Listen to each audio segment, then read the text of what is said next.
frequency response.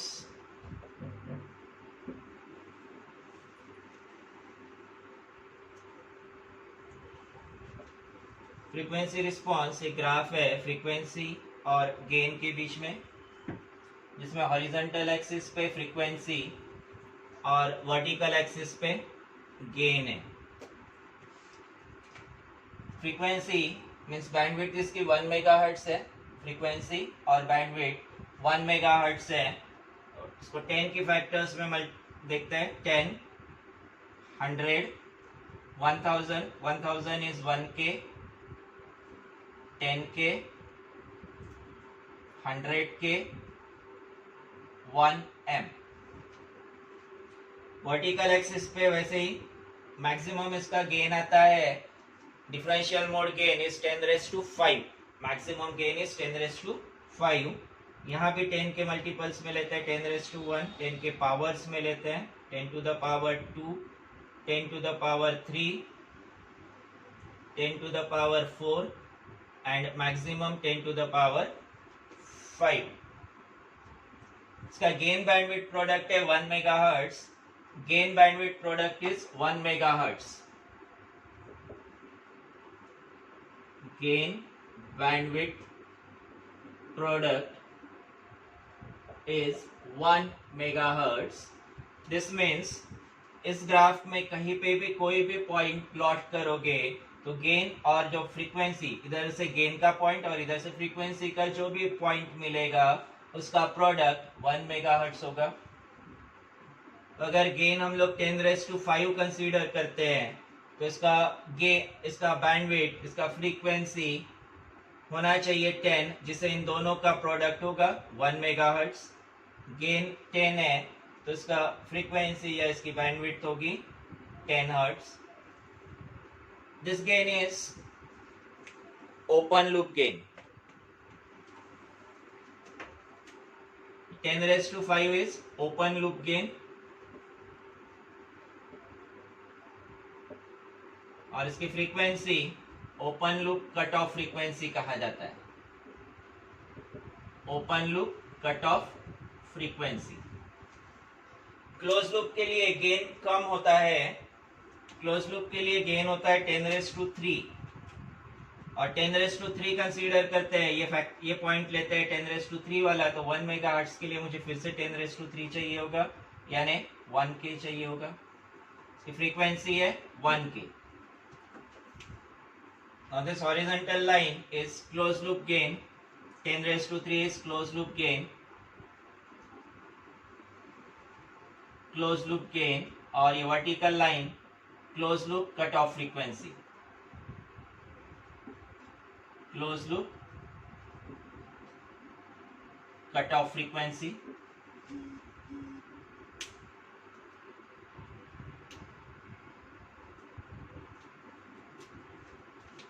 ये point open loop gain और इधर ये पॉइंट क्लोज लूप गेन, ये दोनों पॉइंट्स अगर हम लोग आपस में कनेक्ट करते हैं और इस पॉइंट को, इस लाइन को एक्सटेंड करते हैं, तो ये लाइन 1 मेगाहर्ट्ज वाले पॉइंट पे टच होती है. ये एक्चुअली ग्राफ पेपर पे प्लॉट होता है. हम लोग यहाँ ग्राफ पेपर यूज नहीं कर रहे हैं, तो ये पॉइंट अगर नहीं एडजस्ट होता है तो इसको एडजस्ट करना है. ये पॉइंट अगर लाइन पे नहीं आता है तो इस पॉइंट को एडजस्ट कर सकते हैं, हमारे पास ग्राफ पेपर नहीं होने की वजह से. अदरवाइज अगर ग्राफ पेपर पे प्लॉट करोगे तो ये तीनों पॉइंट्स एग्जैक्ट लाइन पे आएंगे, स्ट्रेट लाइन पे आएंगे. This is frequency response. इसमें ये पॉइंट्स मेंशन होने चाहिए: open loop gain, open loop cut off frequency, close loop gain and close loop cut off frequency. Maximum bandwidth इसका 1 मेगाहर्ट्ज है एंड ओपन लूप गेन जो maximum है 10⁵. Then numericals जो बचे हैं उसमें न्यूमेरिकल्स देखते हैं.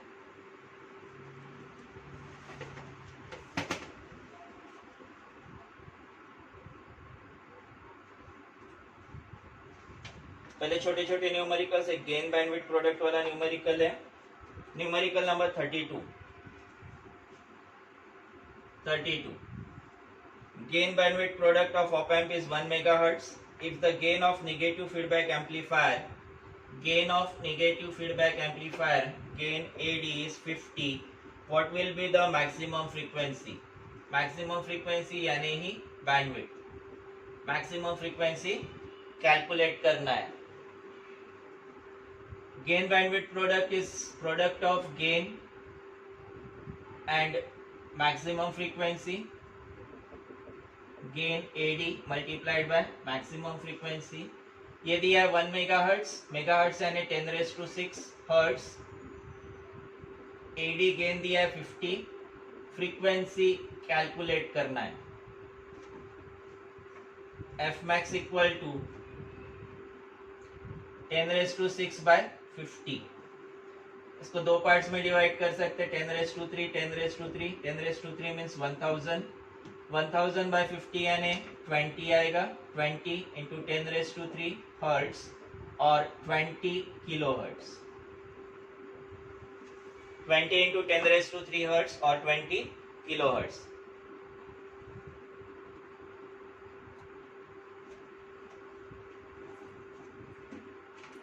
Then 27th numerical. An op-amp takes 0.2 microseconds. 0.2 microseconds to change the output from 0 to 10 volts. Output voltage 0 से 10 volt change करने के लिए op-amp takes 0.2 microseconds. Find its slew rate. Slew rate calculate करना है. स्लीव रेट का formula, ये simple numerical direct 3 mark के लिए आने के चांसेस कम है. इसमें स्लीव रेट का डेफिनेशन और उसके साथ उसका न्यूमेरिकल हो सकता है. Slew rate SR equal to dV0 by dt. यहाँ हमारे पास V0 आउटपुट है, इसे dV0 में कन्वर्ट करते हैं तो यह आएगा 10 - 0 V2 - V1. 10 - 0 यानी 10 volts. dV0 is 10, dt is 0.2, तो यह आएगा 50 volts पर माइक्रोसेकेंड. ध्यान रखना है ऑपरेशनल एम्पलीफायर IC 741 हम लोग पढ़ रहे हैं. तो 741 ऑप-एम्प IC में 741 ऑप-एम्प IC का स्लीव रेट 50 volts पर माइक्रोसेकेंड आता है. तो अगर हम लोग स्लीव रेट का कोई भी न्यूमेरिकल सॉल्व करते हैं, इसका ये 50 वोल्ट पर माइक्रोसेकेंड के अराउंड ही वैल्यू होगी. गेन बैंडविड्थ प्रोडक्ट की वैल्यू 1 मेगाहर्ट्ज ही होगी, चेंज नहीं होगा.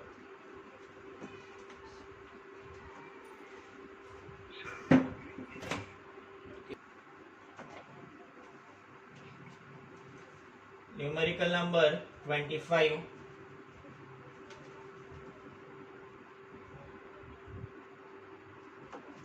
25. Find the magnitude of input voltage. Diagram दिया है इसमें.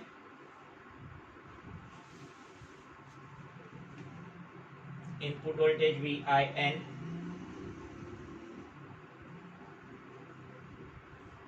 यहाँ रेजिस्टर,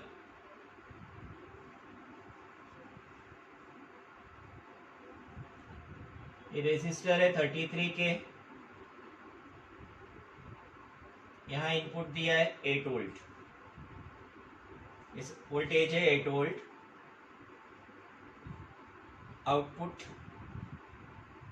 आउटपुट पे लगा है LED. हम लोगों को कंडीशन फाइंड करना है जहां पे LED ग्लो होगा.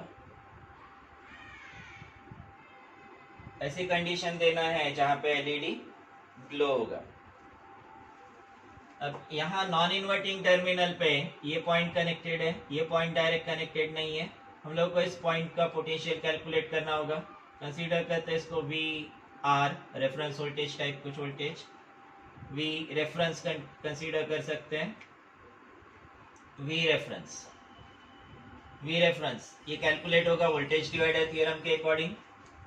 V reference equal to 8 volt multiplied by, या V reference equal to 8 volt multiplied by resistor in opposite terminal. इस पॉइंट से अपोजिट टर्मिनल टू ग्राउंड, यहाँ से ग्राउंड तक का पॉइंट यानी इसके लिए अपोजिट टर्मिनल हो गया. 8 volt multiplied by resistor in opposite terminal upon sum of resistors from this voltage to ground. 33 + 33. ये आएगा 8 multiplied by 1/2 which is equal to 4 volts. 4 volts reference voltage हो गया 4 वोल्ट्स। अब मुझे कंडीशन देना है जिसपे एलईडी ग्लो होगा। एलईडी ग्लो होने के लिए इसका एनोड हाई वोल्टेज पे होना चाहिए कंपेयर टू कैथोड। कैथोड इसका लो वोल्टेज पे।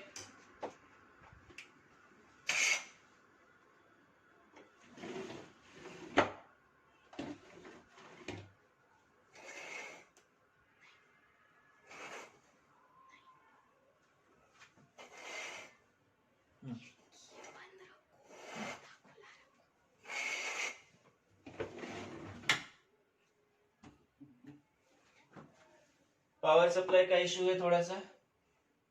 We reference 4 volt, V reference 4 volt. अब यहाँ पे एलईडी ग्लो होने के लिए इसका एनोड पॉजिटिव पे होना चाहिए, हाई वोल्टेज पे होना चाहिए, तो कैथोड निगेटिव पे होना चाहिए। इसका आउटपुट पॉजिटिव कब आएगा? कंपैरेटर है, आउटपुट या तो प्लस वी सेट होगा या फिर माइनस वी सेट होगा।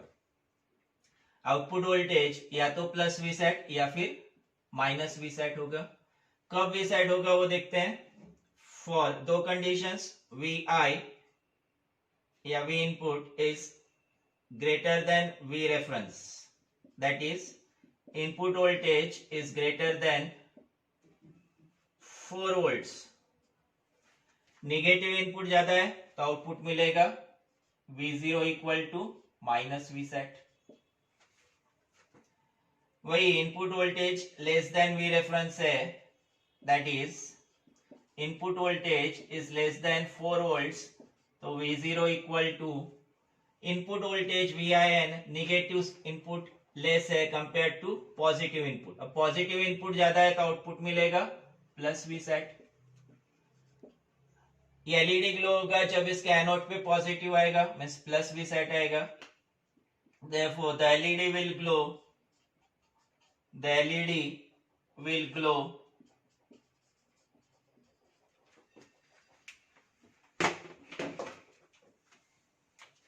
for V0 equal to plus V set, that is for V0 equal to is greater than equal to 4 volts.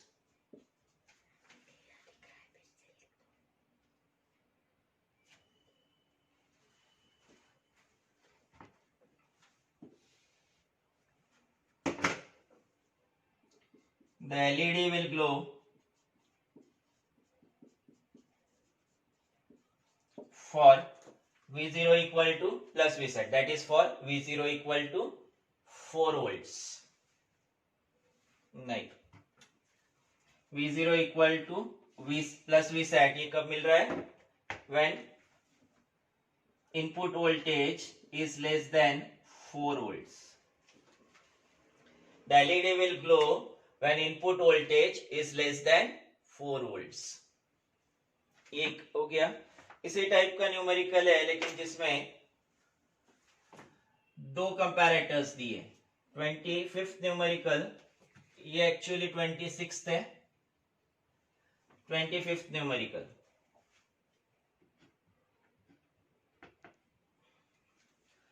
इसमें दो कंपैरेटर्स है।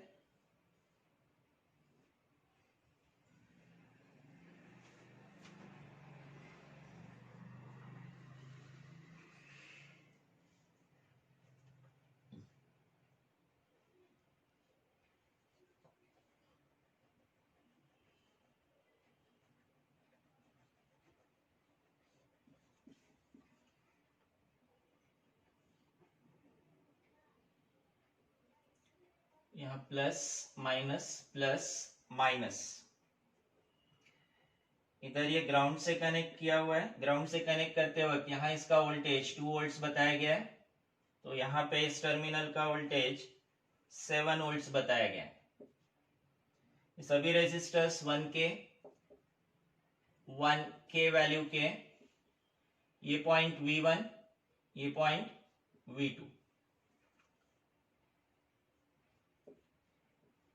यहां लगा है रेड एलईडी,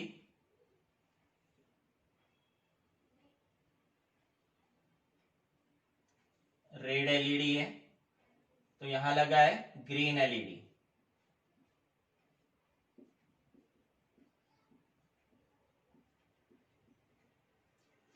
ग्रीन एलईडी, बीच में यहां रेजिस्टर भी लगा हुआ है।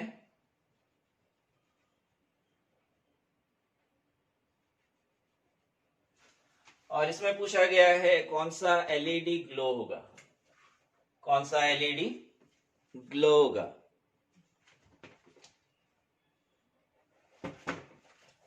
यहां इनपुट, यहां वोल्टेज 9 वोल्ट सप्लाई किया गया है, ये 9 वोल्ट है, लेकिन कंपैरेटर्स कनेक्ट किया गया है V1 V2 पे, दोनों पॉजिटिव्स के कनेक्ट किए गए V1 और V2 पे। ये एलईडीज ग्लो होंगे, एलईडीज ग्लो होंगे। फिर से पॉजिटिव एनोड अगर पॉजिटिव वोल्टेज पे आता है तो, निगेटिव पे आता है तो ग्लो नहीं होगा। सबसे पहले ये V1 V2 कैलकुलेट कर लेते हैं using voltage divider theorem. V1 equal to 9 volts multiplied by 9 volts, इससे अपोजिट V1 पॉइंट से कंसीडर करते हैं तो यहां तक का पूरा पार्ट इससे अपोजिट टर्मिनल हो गया 1K plus 1K, 1K plus 1K upon 1 plus 1 plus 1, 9 multiplied by 2 by 3, 18 by 3 means 6 volts. V2 equal to 9 multiplied by, इस पॉइंट पे देखते हैं यहां से ग्राउंड तक का टर्मिनल एक ही रेजिस्टर है 1K अपॉन यहां से यहां तक 3 रेजिस्टर्स 1 अपॉन 1 प्लस 1 प्लस 1, तो V2 होगा 3 वोल्ट्स। V1 मिल रहा है 6 वोल्ट्स और V2 मिल रहा है 3 वोल्ट्स। तो अब इसके अकॉर्डिंग देखते हैं कि रेड ग्लो होगा या फिर ग्रीन ग्लो होगा। The LED will glow when anode is at positive voltage. The anode will glow, the LED will glow when anode is at positive voltage, means ये प्लस V सेट होगा तभी LED glow होगा, negative minus V set के लिए LED glow नहीं होगा।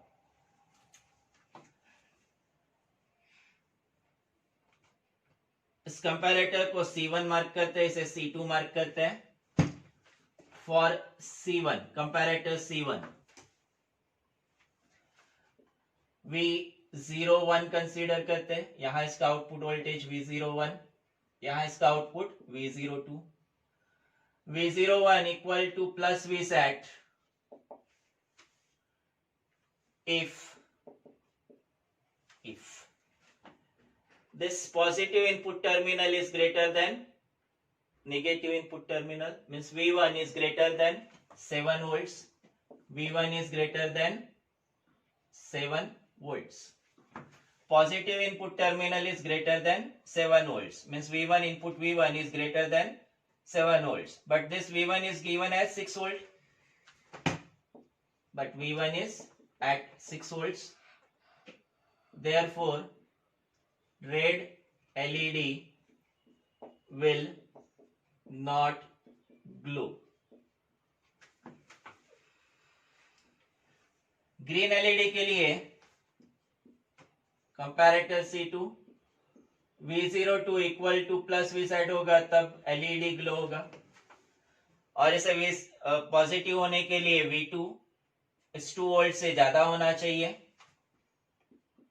If V2 is greater than 2 volts. V2 calculated is 3 volts. V2 equal to 3 volts, which is greater than 2 volts. Therefore, green LED will glow. Green LED glow होगा। दो LEDs, एक red दूसरा green, इसमें से red LED glow नहीं होगा लेकिन green LED glow होगा। इसमें plus V set minus V set जैसे यहां हम लोगों ने कैलकुलेट किए वैसे भी कैलकुलेट किए जा सकते हैं, बट जरूरत नहीं है इसलिए हम लोगों ने सिर्फ प्लस V सेट की वैल्यूज कैलकुलेट करी। इसी टाइप का एक न्यूमेरिकल और है, वो आप लोग सॉल्व कर लेना। यहाँ ये लेसन खत्म होता है। अगर कहीं पे कोई डाउट है